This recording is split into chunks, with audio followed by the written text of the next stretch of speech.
Fala jovens, nessa semana conferimos as dificuldades que a prática jornalística está enfrentando com as mudanças tecnológicas. Confira agora o que rolou durante a semana. Segunda-feira, tudo sobre convergência. Eles contam como surgiu esse termo e como a convergência pode ser definida como um avanço tecnológico. Terça-feira, carreira do jornalista no rádio e as mudanças sofridas no veículo, e quem contou sobre isso foi a Ciro Antão. Quarta-feira, formação profissional.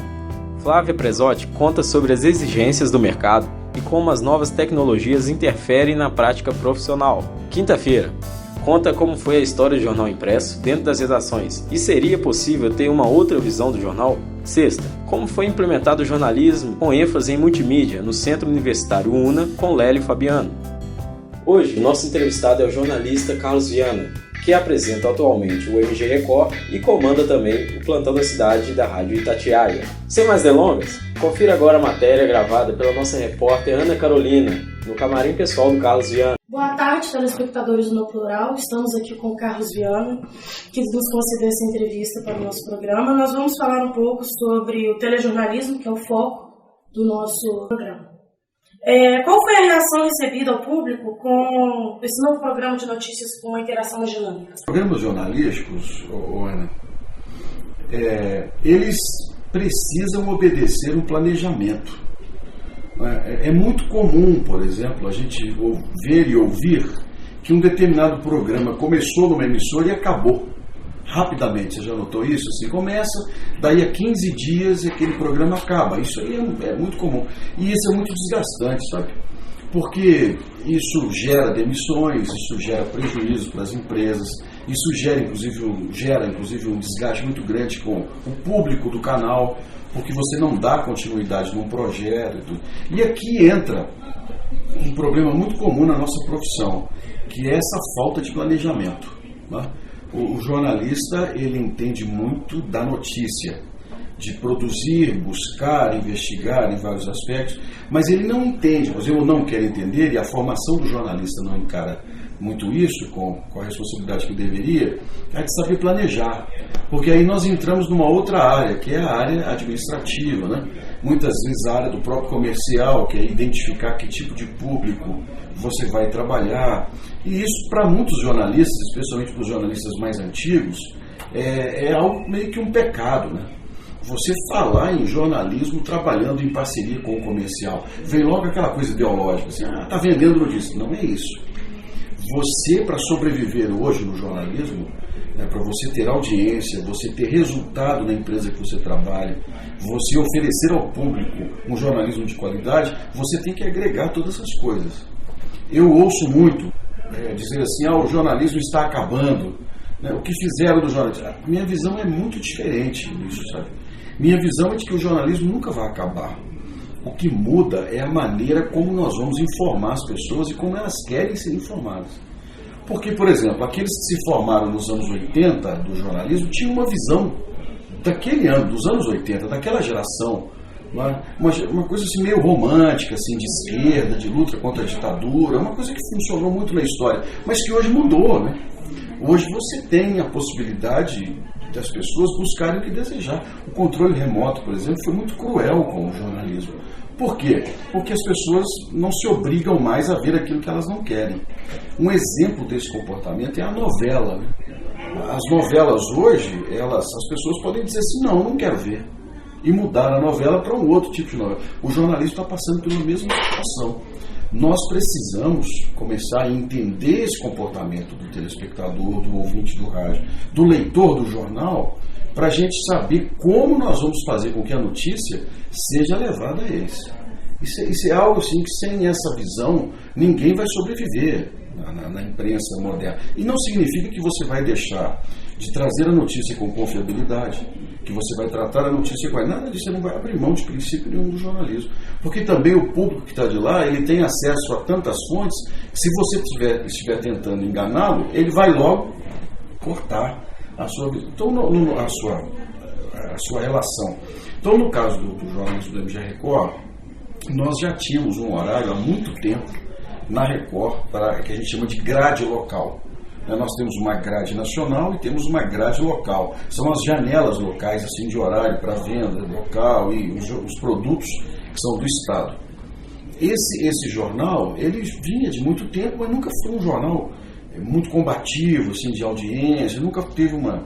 Nós fizemos um replanejamento desse horário, né? Primeiro nós descobrimos quem é que está em casa nesse horário de 7 horas da noite, 7h45 da noite, 8h30. Que tipo de público? O que esse público quer assistir nesse horário? São pessoas mais velhas, pessoas mais jovens, são pessoas de classe média, de classe mais alta. A mesma coisa de manhã cedo, por exemplo. Quem é que assiste televisão de manhã no Brasil? Não é? 7 horas da manhã, 5 horas da manhã, você precisa entender quem está ali do outro lado para te ver. E nós conseguimos, com o MG Record, identificar esse público, né? Definir isso dentro da estrutura da Record, assim, da tradição da Record, do modelo de jornalismo que nós fazemos, e estamos, graças a Deus, batendo recordes, né, de audiência. O que a gente chama de 2 dígitos, que são 10 pontos, né? O MG Record, vários meses, nós somos o primeiro lugar no Brasil em audiência da Record. Nenhum programa de rede da Record conseguia ter a média de audiência que nós alcançamos aqui no MG Record. Por quê? Por uma questão de afinidade com o público. Qual foi a sensação que você teve ao apresentar o MG Record pela primeira vez? Bem, não foi muita novidade, porque eu já vinha de apresentar de manhã cedo, né? Quando eu vim para a Record, eu vim com a responsabilidade há 8 anos de ser uma espécie de consultor da Record. Eu trouxe a experiência que eu tive na época no SBT, né? Nós fizemos um jornal no SBT, que foi o primeiro lugar no SBT, 4 anos, né? Aqui em Belo Horizonte. E eu participei ativamente desse projeto. Esse projeto, de certa forma, nasceu com umas ideias que eu trouxe do aprendizado que eu tive, inclusive na própria Globo. Nós montamos um jornal, esse jornal teve um sucesso muito grande, foram 4 anos, de 2001 a 2004 praticamente o jornal foi o primeiro lugar no horário do meio-dia pelo SBT. E a Record se interessou por esse projeto. Então eu fui chamado para vir com a expectativa de trazer essa experiência. E fomos bem sucedidos, né? Começamos primeiro pela manhã, no MG no Ar. Conseguimos levar o MG no Ar a atingir perto de 10 pontos também, 2 dígitos. Imediatamente nós passamos para o meio-dia, na época do começo do balanço geral, né? Tínhamos aí 1, 2 pontos, que era muito ruim, né, para o investimento. Chegamos a 10 também, no horário do meio-dia. E aí veio esse horário da noite, que era um horário que ainda precisava ser levantado.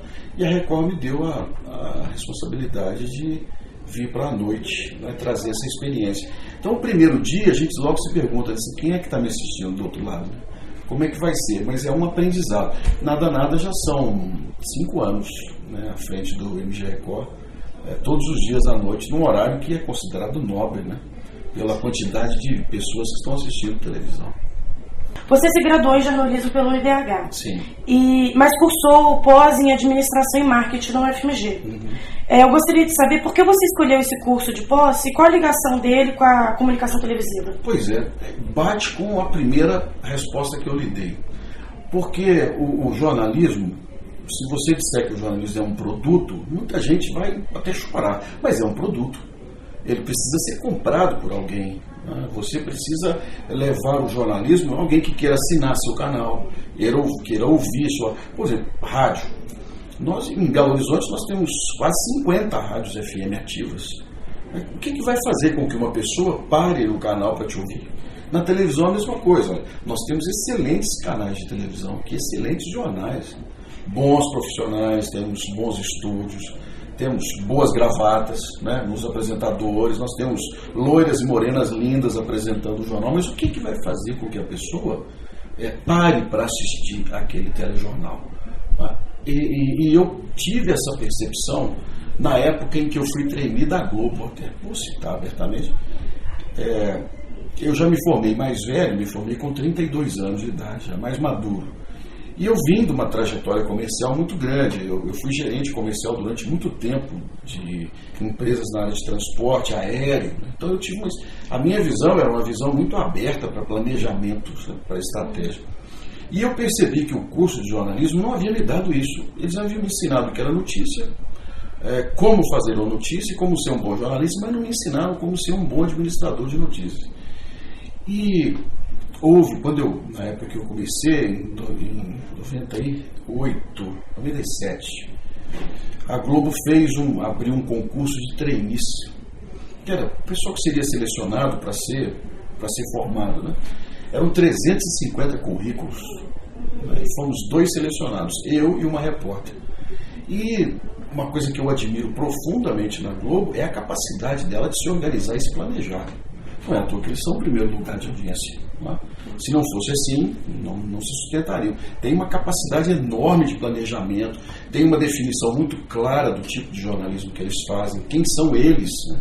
Qual é o jornalismo que a Globo gosta. Eles têm isso muito claro e as pessoas praticam isso. Você foi o idealizador da revista Vox, Objetivo. Como foi a criação e quais as dificuldades encontradas durante o processo? Eu nunca gostei muito de impresso. Eu, particularmente, nunca gostei muito de escrever. Gostei muito de falar. Mas a revista surgiu naturalmente do trabalho do dia a dia, né, de pessoas. Entra no 8º ano agora, inclusive, a revista. Né? Tem um grupo de colaboradores muito bom, são 22 jornalistas diretos e indiretos, né? Gente no exterior, correspondentes, né? Tem os que trabalham comigo, foram meus estagiários, né? Formei, eles são profissionais nota 10, o André, a Aide, que estão lá conosco, e os outros que colaboram. Agora, o grande problema da revista é você manter a revista. O impresso, ele é muito caro. E aqui, como administrador, como empresa, você depende de verba pública.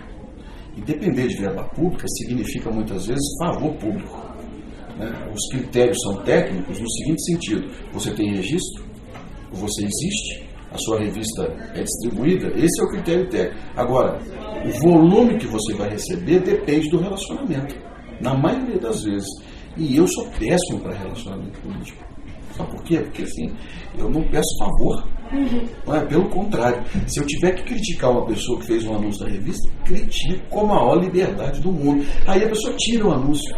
Não posso fazer nada. Não é? A revista, ela chegou num determinado ponto justamente por causa disso, porque eu não faço da revista um instrumento político. Que conselhos você daria para quem está começando agora? Eu recebi um conselho que eu vou repassar a todos, que é o seguinte: sejam bem informados. Não sejam jornalistas senso comum.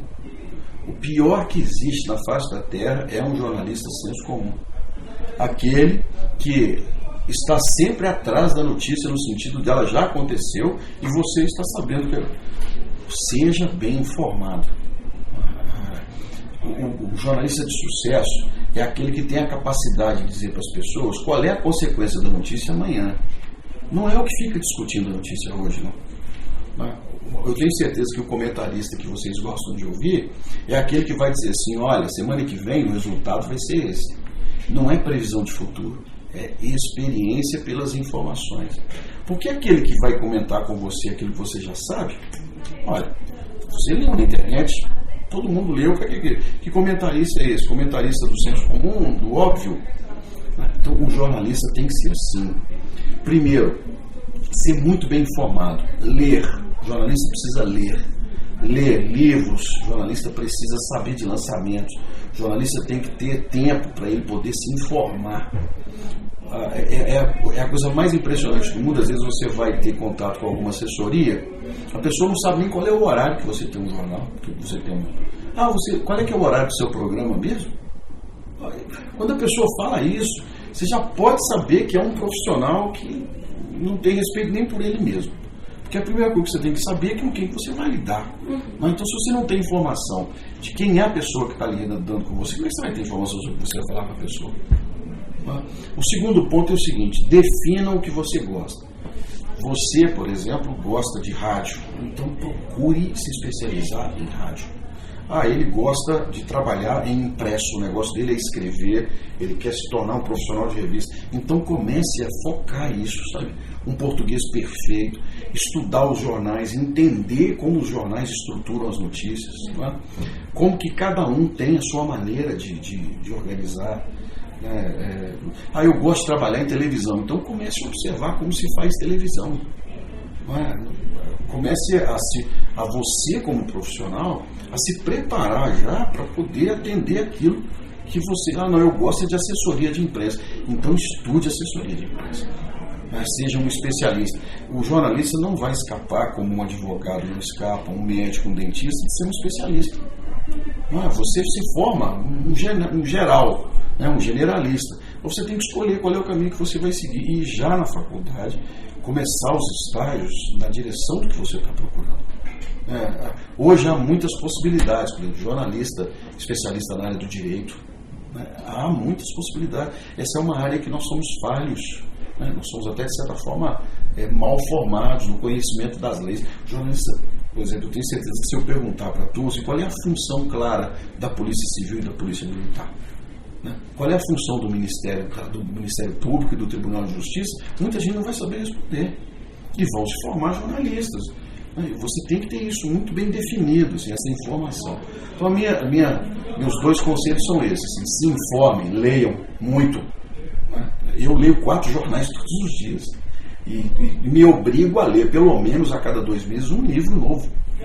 Eu me obriguei a isso, que é uma questão de você fazer, de você crescer, senão você se para no tempo. E o segundo, defina bem o que você gosta. Olha, eu quero ser um profissional dessa área, então se especialize e caminhe naquela direção.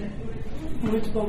Muito obrigada pela essa oportunidade. Nós terminamos aqui com o No Plural Telejornalismo. Uma boa tarde a todos. Um abraço. Bom, por hoje é só, pessoal. Lembrando que curtir nossa página do Facebook, Instagram, se inscrever no nosso canal do YouTube e seguir-nos no Twitter. Lembrando que nossos links estão todos aqui na descrição do nosso vídeo. Até semana que vem.